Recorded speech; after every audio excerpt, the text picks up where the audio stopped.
Treviso, commercianti del centro in rivolta contro l'assessore al commercio Vettoretti, accusata di non avere progettualità. Il sindaco Conte incassa le critiche: mi impegno a ricucire questo strappo. Grande commozione a Colle Umberto per la storia d'amore e di dolore di Alberto e Greta, uniti in matrimonio pochi giorni prima che una tragica malattia si portasse via il giovane sposo. Furti a Montebelluna dopo un anno dalla raid. I ladri sono stati incastrati da un calzino con il loro DNA. Bene le indagini, dicono tutti, ma adesso devono pagare. L'aggressione ai danni di una guardia giurata nel centro commerciale di Silea. Nel negozio sono ritornati i carabinieri. Si deve ricostruire un pomeriggio di follia. Nella Marca, come in tutto il Veneto, oggi è stata una giornata di sciopero degli addetti della grande distribuzione, adesione massiccia da parte dei lavoratori arrivata al 100% in un supermercato di Conegliano. Da domani sera alla mezzanotte di martedì nuova allerta meteo per le abbondanti piogge in arrivo a decretare il rischio idrogeologico per la fascia prealpina, la protezione civile regionale. Domani mattina dalle 10 appuntamento in diretta su Antenna 3 per la Santa Messa di Pasqua dalla Basilica di San Marco, presieduta dal Patriarca di Venezia, Monsignor Francesco Moraglia. Bentrovati, buonasera telespettatrici, telespettatori di Antenna 3. In primo piano per questa edizione trevigiana dei nostri telegiornali la rivolta dei commercianti di Treviso contro Casugana, in particolare l'assessore al commercio Vettoretti, accusata di immobilismo. Se non ricordo male era un martedì, erano le 12:30, era praticamente quando gli uffici chiudono e la gente dovrebbe uscire per andare a mangiare un boccone o per fare una commissione, per fare anche solo una passeggiata, c'era il sole, era una bella giornata e Piazza dei Signori era deserta. Eccola la Piazza dei Signori descritta da Andrea Penzoaiello nella foto che lui stesso ha pubblicato su Facebook. Non un caso isolato, sottolineano i commercianti del centro, ma una situazione che si ripete dal lunedì al venerdì quando la città è morta. Oggi siamo di sabato, siamo qui in pescheria, la via è colma di gente, e però è un momento, io lo chiamo ludico, il sabato, di tempo libero. Poi dal lunedì al venerdì, dove noi imprenditori dobbiamo appunto promuovere attività, ci troviamo con il vuoto tecnico. Io quando vado alla sera dopo la chiusura del locale alle 21:30 in Piazza dei Signori, magari a versare l'incasso o quello che è, trovo una piazza deserta anche di giovedì sera e questo è inaccettabile. La goccia che ha fatto traboccare il vaso e scatenare la reazione degli esercenti, l'esito dell'ultimo tavolo ristretto delle attività produttive convocato lunedì scorso con le associazioni dei commercianti e l'assessore Rosanna Vettoretti. Cerchiamo di programmare attività per il buon senso, per lo sviluppo della città. Certo che siamo a quasi un anno di concertazioni con il poco di fatto. Sotto il profilo programmatico oggi siamo in difficoltà, cioè la città soffre e non vedo visioni di gioco che possono portare a breve, medio e lungo termine degli sviluppi. Servono strategie per colmare questi vuoti, invocano ancora i commercianti. Assolutamente residenza.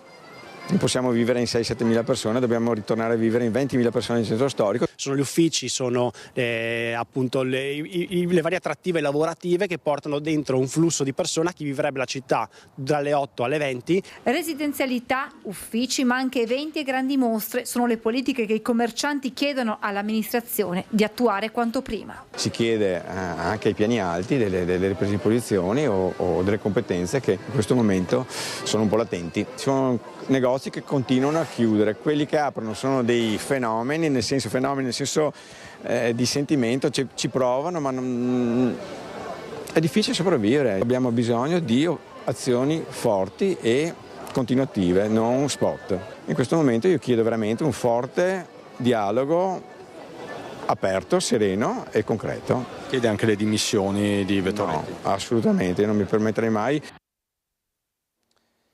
Ma per ricucire quello che è un innegabile strappo scende in campo anche il sindaco di Treviso Mario Conte, che incontrerà i commercianti con l'assessore Vettoretti e annuncia anche un'importante novità. Ritornano sotto una nuova veste i Treviso Found. Noi vogliamo incentivare le nuove attività e sostenere quelle esistenti in centro e anche nei quartieri, e quindi abbiamo rinnovato quell'impegno che ci eravamo presi gli altri anni con il Treviso Found, quindi una sorta di finanziamento che metteremo a disposizione per il commercio. Ecco una prima risposta ai commercianti, una proposta che verrà portata al prossimo tavolo, un modo per ricucire quello strappo che è venuto a crearsi. Faccio tesoro di quelle che sono le critiche dei commercianti, mi metto a disposizione in prima persona per ricucire queste tensioni. Per noi i commercianti sono degli alleati indispensabili per costruire la città del futuro. Incontrerò e mi confronterò con l'assessore Vettoretti, che si sta impegnando molto e che probabilmente in questa prima fase si è dedicata soprattutto all'ascolto, spiega Conte, che assicura che si spenderà in prima persona per riaprire il dialogo con gli esercenti. Mi pare di aver capito che sono stati convocati troppe volte a tavoli inutili. Ecco, al prossimo tavolo arriveremo con delle proposte concrete. Un tema toccato dai commercianti, quello della residenzialità. Ci stiamo lavorando, abbiamo alzato la tassa di soggiorno per residenze turistiche che stanno causando lo svuotamento dei residenti, assicura il Primo Cittadino, ma ci dobbiamo impegnare anche per rendere tutta la città più attrattiva con iniziative, con il sostegno al commercio, con sport e cultura, ma per noi un elemento risolutivo riguarda la comunità universitaria. Stiamo lavorando con i 2 atenei per raddoppiare nel giro di 2 anni la comunità universitaria, che potrà portare nuovi residenti in città.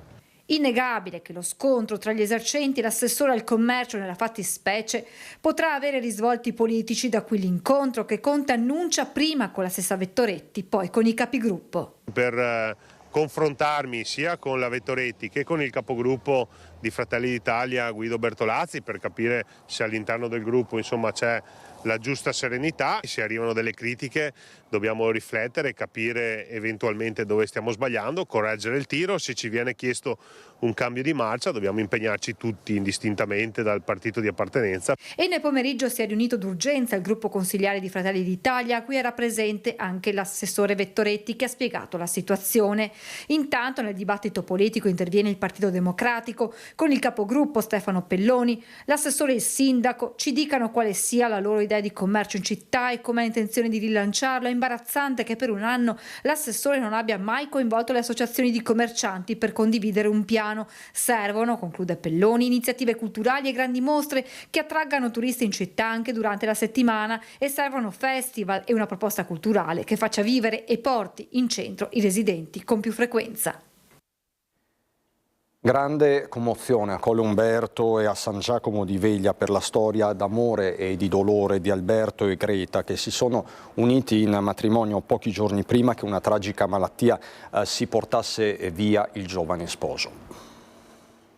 Ha vissuto fino all'ultimo, vero, quindi senza vittimismo e con la speranza, con una grande tenacia. Dopo la malattia è stata più forte. Descrive così il sindaco di Colle Umberto, Sebastiano Colletti, l'ultimo tratto del percorso di vita di Alberto Zanchetta, il 31enne che ha coronato il suo sogno d'amore 4 giorni prima che una forma tumorale rarissima lo portasse via alla sua Greta. 7 anni insieme, fatti di tanti progetti, improvvisamente cancellati nel 2022, quando arriva la terribile diagnosi e iniziano una serie di pellegrinaggi in Svizzera, negli Stati Uniti, in Corea. Un percorso compiuto mantenendo tutte le sue attività, dal lavoro nel settore agricolo alla musica, con il gruppo che aveva fondato nel 2012. Che Alberto stesse male lo si sapeva, io lo sapevo che stava male, molto male, anzi che il tempo stava scadendo, però non l'ho mai dato a capire anche agli amici, al gruppo degli amici, perché continuava a essere attivo sui gruppi WhatsApp, così, cioè, fino all'ultimo. Ma la malattia inesorabilmente gli ha imposto il ricovero al CRO di Aviano ed è lì che domenica scorsa Alberto e Greta hanno deciso di sposarsi.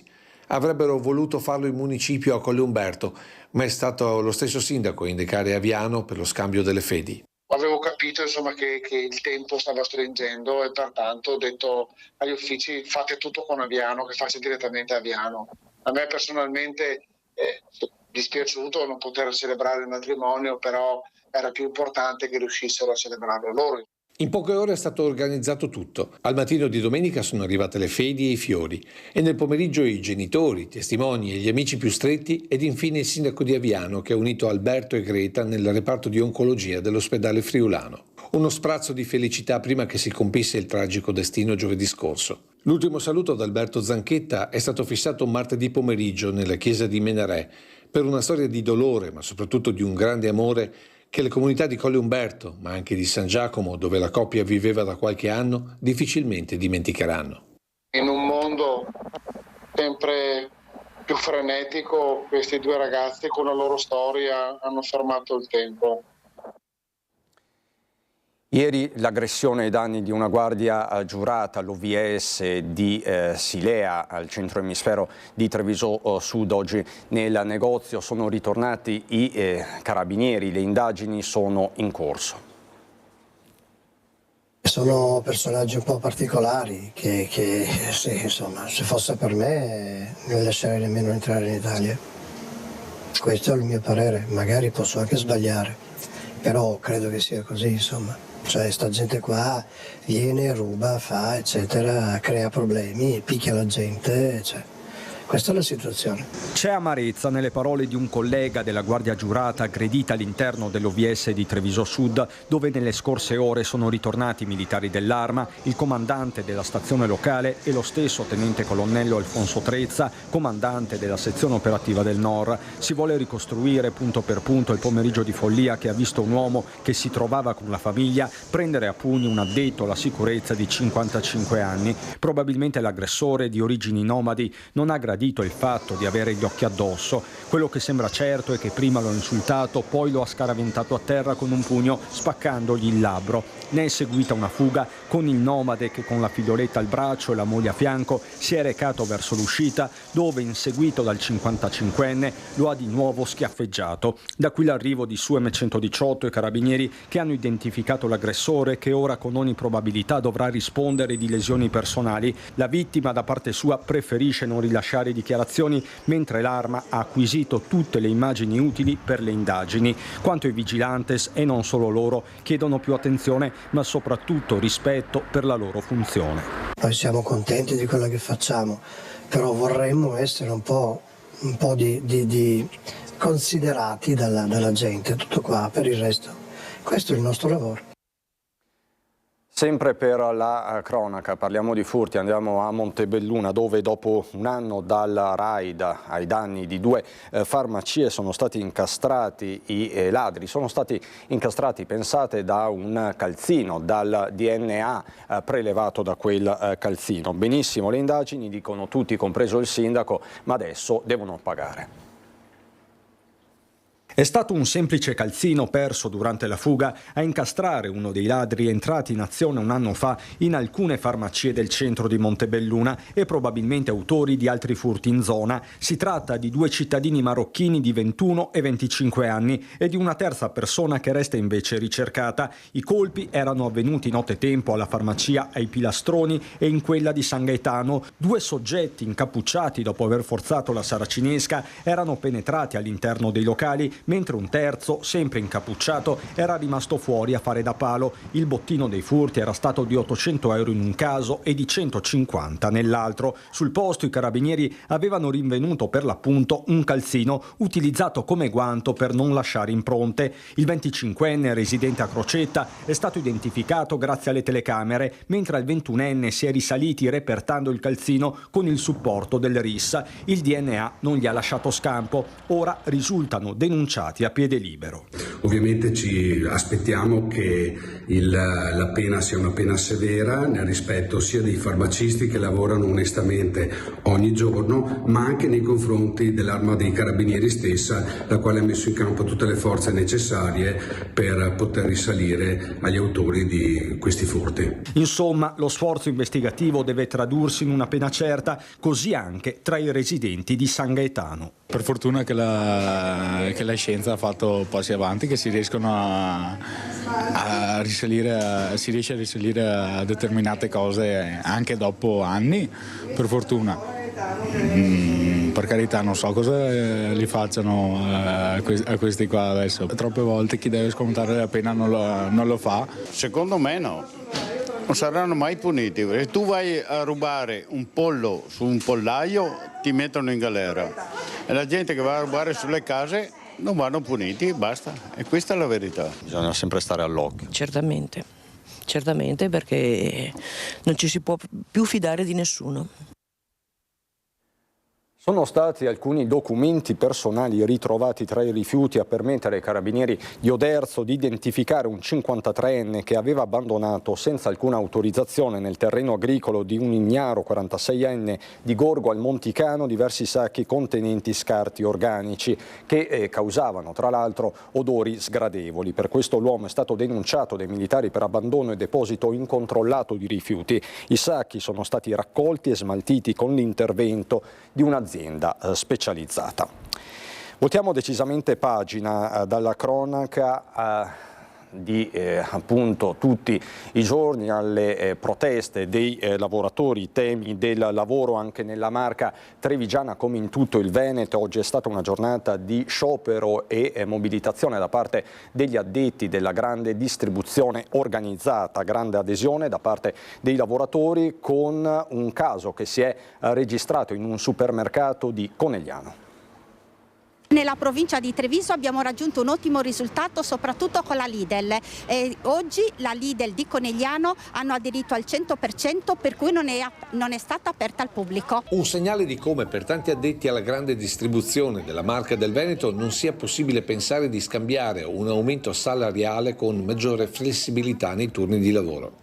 Per questo, in un sabato di superlavoro, in tanti sono rimasti fuori dai loro supermercati con bandiere e striscioni, come a Treviso davanti al panorama delle Stiore. Dopo 51 mesi dalla scadenza del primo e ultimo contratto nazionale di lavoro della distribuzione moderna organizzata, Feder Distribuzione ha deciso di lasciare i lavoratori e le lavoratrici senza rinnovo e senza contratto nazionale. La DMO e le aziende del settore ci propongono di modificare il rinnovo del contratto chiedendoci di scambiare diritti in cambio di salario. Per noi è assolutamente inaccettabile peggiorare le condizioni di lavoro in cambio di aumenti salariali che pensiamo che debbano essere già stati riconosciuti dalle aziende del settore. Noi diciamo che è stata una rottura del tavolo assolutamente strumentale, in quanto gli altri contratti di comparto con Confcommercio, Confesercenti e Coop, che è stato firmato l'altra sera, non hanno trovato ostacoli, quindi dopo un periodo di trattativa abbiamo portato a conclusione di questi contratti. Accordi conclusi dopo mesi di mobilitazioni. Grazie anche alla mobilitazione dei lavoratori e delle lavoratrici del 22 dicembre scorso, importanti aumenti salariali con un aumento di 240 euro lordi mensili nel triennio. Ma quello che impensierisce soprattutto le lavoratrici è la flessibilità d'orario, uno dei principali motivi per i quali la mobilitazione sindacale proseguirà ad oltranza. Sono tante le donne che lavorano all'interno di questo settore e c'è la necessità di rivedere anche attraverso la contrattazione di secondo livello la possibilità di conciliare tempi di vita e di lavoro. Oggi ci sono tante richieste di personale perché molti giovani non vogliono lavorare in questo settore, molte giovani, proprio perché hanno difficoltà a conciliare tempi di vita e di lavoro. Adesso la pagina politica con la battaglia tutta interna al centrodestra che da Vittorio Veneto si sposta su Preganziola. Il tavolo del centrodestra è aperto, ma noi riteniamo che Dino Vecchiato sia assolutamente la persona che possa meglio incarnare il sentiment di Preganziola e possa in questo momento far convergere le idee programmatiche di tutti sulla sua figura. Quindi lei non è disponibile a sostenere Cestaro a Preganziola? Ma guardi, noi l'abbiamo sempre detto, riteniamo che il tavolo sia ancora aperto, ci sia ancora qualche giorno per decidere, ma per noi il candidato migliore è Dino Vecchiato. Forza Italia non molla Preganziola e tiene il punto su Dino Vecchiato, candidato per il centrodestra, di fatto rispedendo al mittente il diktat di Fratelli d'Italia formulato da Claudio Borgia. I meloniani vogliono infatti come primo cittadino preganziolese Gianni Cestaro. Il Liberi Tutti è arrivato dopo l'ufficializzazione della corsa sindaco di Vittorio Veneto di Gianluca Posocco, Delfino di Gian Antonio D'Arè, fresco di espulsione dalla Lega Salviniana Bagliana è ora candidato nella città della vittoria proprio con la Forza Italia di Flavio Tosi. Forza Italia ha fatto saltare il tavolo del centrodestra, aveva tuonato il meloniano Borgia, preannunciando il sostegno al candidato della Lega ufficiale Giovanni Braido e chiedendo allo stesso tempo di chiudere su Preganziol con Cestaro. Chies contesta la premessa del collega. Ma io capisco Claudio, che tra l'altro conosco molto bene, ma gli ricordo che a Vittorio Veneto non siamo stati noi a far saltare il banco della trattativa, è stata semplicemente una questione interna alla Lega, che ha visto il candidato Posolco, che da sempre era stato indicato come possibile candidato del centrodestra, ritrovarsi a non esserlo più. Insomma, il problema è della Lega, non degli azzurri, con Chies che conferma poi il sostegno su Mogliano al sindaco uscente Davide Bortolato, al momento l'eccezione che sembra confermare la regola di un centrodestra in difficoltà a trovare la quadra soprattutto nei comuni più grossi, dove voci in capitolo ce l'hanno anche le segreterie regionali. Un monito arriva da Mario Conte. Se parliamo di centrodestra unito dobbiamo dimostrarlo nei fatti e mi pare che oggi la situazione sia tutt'altro che unita. Allora la proposta che faccio io è invece di concentrarsi sulla suddivisione politica degli incarichi, mi concentrerei sui temi. Se parliamo di temi credo che troveremo molta più convergenza. E mentre il centrodestra si spacca, a Vittorio Veneto il centrosinistra si ricompatta e si aggrega sul nominativo di Mirella Bagliana. Vittorio Veneto in questo momento è un laboratorio politico, naturalmente la spaccatura della Lega Nord qui in città segnerà il passo per tutta la regione. La spaccatura nel centrodestra da una parte, il campo largo di PD, 5 Stelle e Civici dall'altra. Le candidature di Gianluca Posolco, Giovanni Braido e Mirella Bagliana fanno saltare gli schemi politici tradizionali, anche se a poco più di 2 mesi dalle urne, secondo la candidata del centro-sinistra, sarebbe ora di parlare di contenuti e non di beghe e di partiti. Noi puntiamo a riformulare e rivedere tutto quello che non è stato fatto in città e quindi l'aspetto e le beghe interne della Lega Nord, le divisioni, le lasciamo a chi di dovere. Esponente del mondo civico, sostenuta dal Partito Democratico, Bagliana lascia la porta aperta a tutti coloro che vogliano dare un contributo fattivo per far progredire Vittorio. Il Movimento 5 Stelle e anche i Verdi hanno aderito, pur non avendo delle liste proprie, aderiscono a questo campo largo. Insomma, io cerco di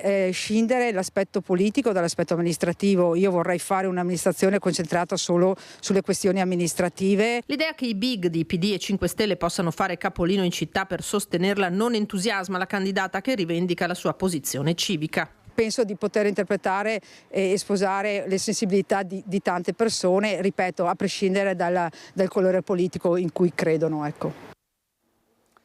Parliamo del tempo che ci attende per questo ponte festivo. Da questo pomeriggio il meteo regionale prevede varie fasi di precipitazioni, anche con rovesce locali temporali intervallate da qualche parziale pausa. La fase più intensa si verificherà tra la serata di domani e il primo pomeriggio di lunedì. Quantitativi complessivi abbondanti di pioggia sulle zone prealpine, sulle Dolomiti, precipitazioni più discontinue e meno abbondanti sulla pianura centro-meridionale. Il limite delle nevicate sarà variabile, mediamente intorno a 1600-1900 metri. Sulla base di queste previsioni la Protezione Civile regionale ha emesso un bollettino che dalle ore 18 di domani alla mezzanotte di martedì dichiara lo stato di attenzione giallo per criticità idrogeologica nei bacini regionali Alto Piave, Piave Pedemontano, Alto Brenta, Bacchiglione, Alpone. Quindi una Pasqua sotto la pioggia.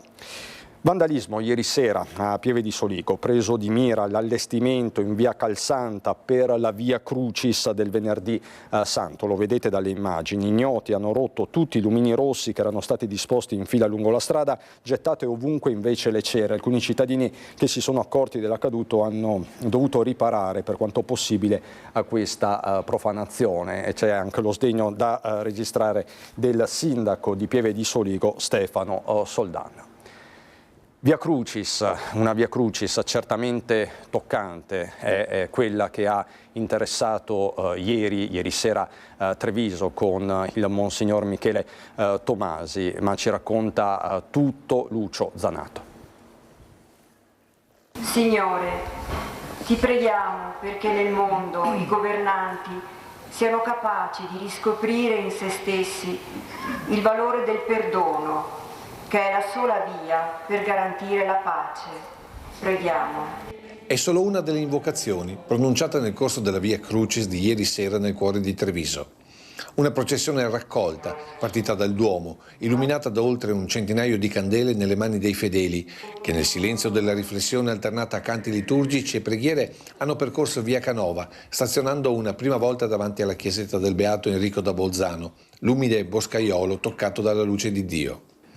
E qui l'invocazione è stata perché questa luce ora riesca a fermare l'odio umano. Signore, ti preghiamo affinché in questi giorni, intrisi di violenza e di guerra, tu ci aiuti ad essere operatori di pace per tutti gli uomini, nostri fratelli. Poi il percorso è continuato tra lumini di devozione su balconi, ma anche davanti ai negozi, fin sul sagrato della chiesa di Sant'Agnese, dove l'invocazione è stata per i deboli e gli ultimi. Signore, ti preghiamo per tutte le donne e gli uomini che vengono umiliati e privati della loro dignità, perché trovino fratelli e sorelle capaci di asciugare dal loro volto il dolore e la sofferenza. Signore, ti preghiamo per noi, dacci la forza di riconoscere le richieste di aiuto e di metterci accanto ai fratelli nel loro cammino di riscatto. Poi il prezioso crocefisso ligneo che da sempre apre la processione del Venerdì Santo ha percorso via San Liberale fino alla nuova sosta di preghiera e riflessione,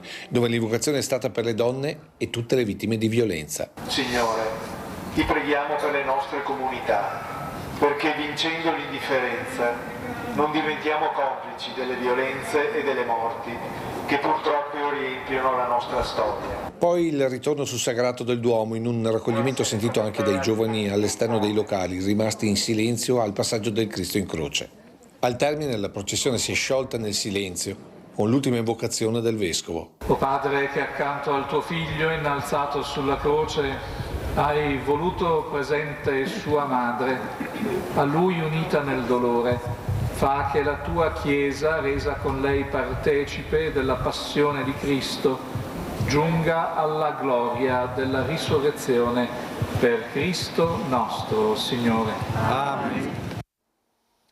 Domani la messa di Pasqua in diretta a partire dalle 10 su Antenna 3. Domani mattina le nostre telecamere porteranno ancora una volta nelle vostre case in diretta la celebrazione dalle ore 10 della Santa Messa di Pasqua nel solenne pontificale del mattino dalla Basilica Cattedrale di San Marco a Venezia, presieduto dal Patriarca di Venezia, Monsignor Francesco Moraglia. Una Pasqua di risurrezione che come segno particolare porta quest'anno in dono anche l'attesa per la visita di Papa Francesco, prima a Venezia e poi nelle altre terre del nord-est, Verona e Trieste. Che Pasqua è per lei, per Venezia, anche penso all'arrivo del Santo Padre tra pochi giorni. È una Pasqua come le altre perché celebriamo tutti gli anni la gioia della risurrezione. È una Pasqua diversa da tutte le altre perché attendiamo con gioia la venuta del successore di Pietro. Nella Basilica di San Marco domani è facile attendersi tra i turisti fedeli da varie parti del mondo, per questo alcune preghiere saranno recitate in più lingue. Ma una Pasqua che non può prescindere dal desiderio di pace e dal delicato momento internazionale che stiamo vivendo, come lo stesso Patriarca ha ricordato qualche giorno fa all'infiorato nel piazzale ferroviario di Santa Lucia. Bisogna pensare la pace quando si è ancora in pace. E Venezia è questo simbolo tra Oriente e Occidente. Le sue chiese, i suoi edifici, la sua storia parlano di questa capacità di unire l'Oriente all'Occidente. Unde origo, inde salus. L'origine è un sì di una donna. Appuntamento dunque su Antenna 3 con tutti voi domani mattina dalle ore 10 dalla Basilica Cattedrale di San Marco. Adesso per noi la pubblicità, fra poco.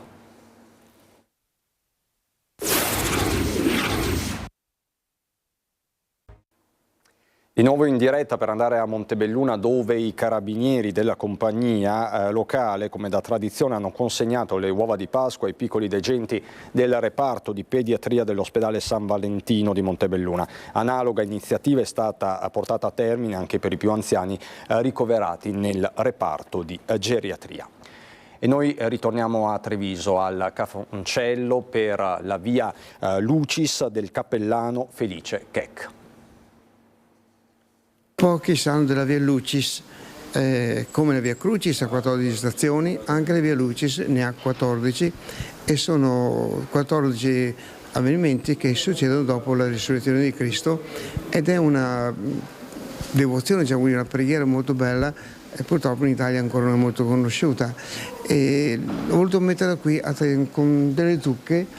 La zucca è un simbolo per me molto bello, nel senso che è vuota la zucca, però dentro c'è i semi, quindi la tomba vuota, però dentro c'è la vita, Cristo che risorge. Sono 14 stazioni fino all'ultima in cui c'è la discesa dello Spirito Santo, Gesù che scende dal cielo, discesa dello Spirito Santo, e il mandato degli Apostoli, eccetera. Questa è la via Lucis.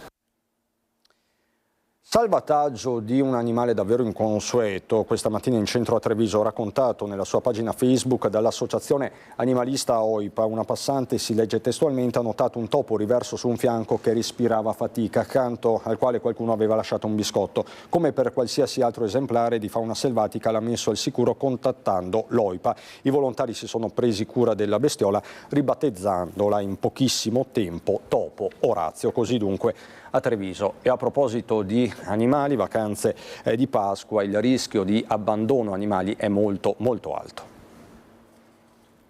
Io sono Monica, sono volontaria di Rifugio EMPA di Ponzano Treviso. Vi chiedo in ginocchio la cortesia, non abbandonate gli animali, soprattutto in questo periodo pasquale. È facile andare in vacanza, lasciarli legati a un albero, lasciarli fuori di un posto qualsiasi. Non lo fate perché meritano amore, famiglia e anche loro vivere la Pasqua in famiglia. Ha fatto da sfondo pochi giorni fa uno degli episodi di abbandono più spregevoli dell'ultimo periodo, il territorio di Ponzano Veneto, quello di Piccola, cagnolina di 18 anni lanciata dal finestrino dal padre della sua padroncina, che l'ha poi denunciato pubblicamente sui social. Ma Ponzano ospita anche una realtà come il Rifugio EMPA e proprio da lì parte l'appello a non disfarsi in queste vacanze di Pasqua dei propri animali. È più facile abbandonarli proprio durante le vacanze, quando magari uno deve andare via con l'aereo, non trova la soluzione per metterli in pensione o chiedere anche aiuto a magari un vicino di casa, se fosse. Quindi è più facile lasciarli in giro. Ci sono ancora tanti abbandoni, anche qua a Treviso, anche qua nel Trevigiano, e magari meno rispetto ad altri posti, però ripeto, ci sono ancora. Per fortuna ci sono anche tante persone disposte ad accogliere un trovatello. Noi siamo fortunati perché siamo un rifugio che fa tante adozioni. Il 14 aprile facciamo il Libera Tutti, proprio perché è una giornata aperta per cercare di mandare a casa cani più possibile. Quindi venite a trovarci il 14 di aprile, non abbandonate i nostri amici pelosi, che siano gatti, cani, e vi aspettiamo. Lo sport, con una meta di Ikezor all'ultimo minuto, il Benetton supera gli irlandesi del Connacht per 18-14, li scavalca in classifica e tiene vive le speranze di ottenere un posto nei play-off dello United Rugby Championship, avanti 10-7 all'intervallo e poi 13-7 nella ripresa. I leoni si fanno però rimontare e superare sul 14-13, ma l'assedio finale del Benetton è efficace e la meta, a meno di un minuto dalla fine, accende l'entusiasmo dei 5.000 presenti al Monico. Anche oggi tutto esaurito. E noi adesso andiamo a Belluno.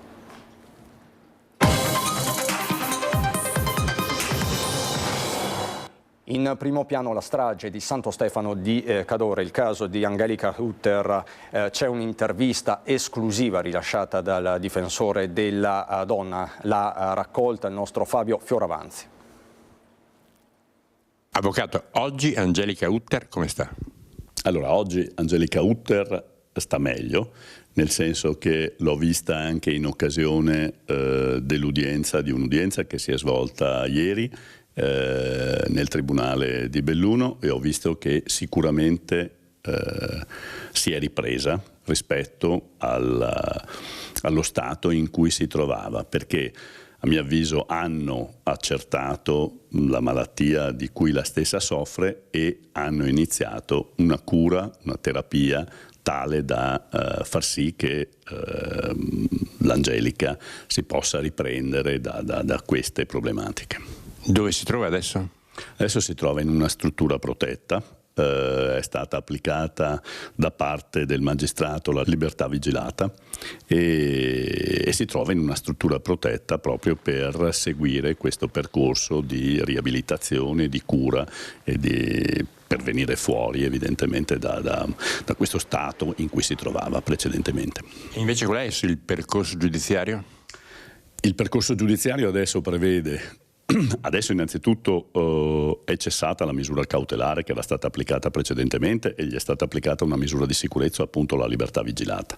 E adesso i prossimi passi, presumo che dovrà fare il pubblico ministero, saranno la fissazione dell'udienza preliminare. Innanzitutto la notifica dell'avviso di garanzia e con la conclusione delle indagini e successivamente la fissazione dell'udienza preliminare. Tecnicamente può essere condannata a una pena detentiva?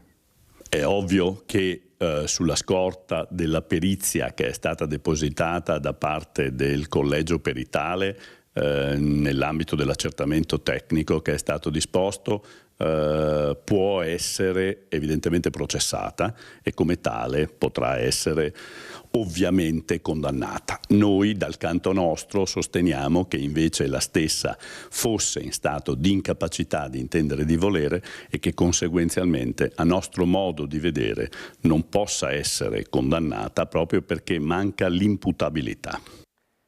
La politica, Roberto Padrin ha sciolto le riserve ufficializzando la candidatura per il terzo mandato a sindaco di Longarone. Ci sono tematiche e progettualità da portare avanti, altre da concludere, altre ancora da cominciare, ha detto Padrin, che lo ricordiamo è anche presidente della provincia di Belluno. E anche nel bellunese nella giornata di oggi lo sciopero dei lavoratori della grande distribuzione.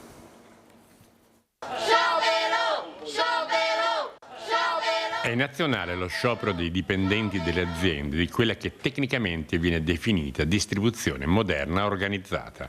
Filcams CGL, Fisascat Cisl e Will Tux hanno chiamato unitamente i lavoratori a lasciare il proprio posto di lavoro presidiando le uscite dei supermercati. Sciopero unitario nazionale perché il tavolo della trattativa per il rinnovo del contratto della Federdistribuzione è saltato in maniera molto semplice perché Federdistribuzione non vuole riconoscere aumenti retributivi, anzi vuole di più, vuole andare a toccare la parte normativa dei contratti aumentando la flessibilità e deregolamentando le assunzioni a tempo determinato. Il settore occupa migliaia di lavoratori e lavoratrici anche in provincia di Belluno, ma al tempo stesso è un settore da cui i dipendenti sono in fuga, per non parlare della notevole perdita di potere d'acquisto dello stipendio di dipendenti a tempo determinato nel corso dei 5 anni trascorsi dall'ultimo rinnovo del contratto. Se andassero in porto le richieste di Federdistribuzione avrebbero sostanzialmente una vita precaria per un lungo tempo e questo lo riteniamo assolutamente inaccettabile. In un settore in cui c'è bisogno di professionalità,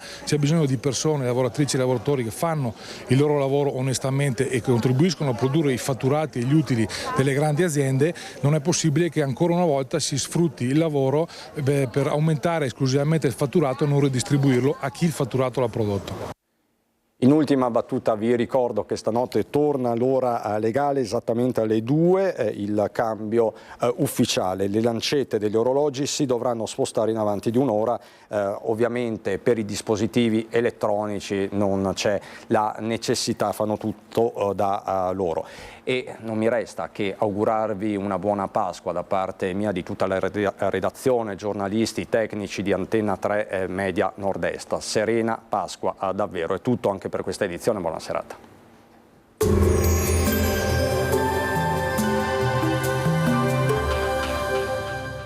Entra nel mondo Lolato. Da oltre 40 anni un team di professionisti per migliorare la qualità della tua vita. Centro del piede con servizi di podologia. Laboratorio per la produzione di plantari e calzature su misura. Bentrovati al meteo. Pasqua con il maltempo, una perturbazione atlantica infatti raggiunge il nostro territorio. Vediamo il dettaglio di domenica. Sul Veneto tempo variabile, avremo locali schiarite inizialmente, poi specie nella seconda parte della giornata sarà più alta la probabilità di precipitazioni da sparse a diffuse anche a carattere di rovescio. Le temperature saranno in calo, minime tra 9 e 11 gradi, massime tra 14 e 18 gradi all'incirca. Ci spostiamo ora sul Friuli Venezia Giulia.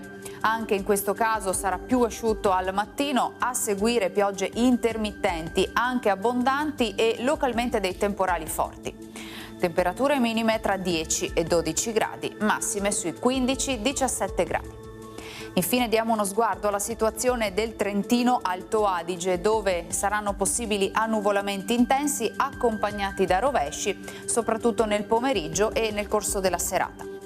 Temperature minime sui 7-8 gradi, massime intorno ai 13-15 gradi.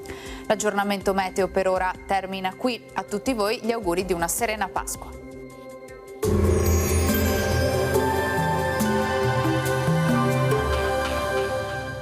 Busti, tutori e protesi di arto personalizzati. Ortopedia e sanitaria Lolato.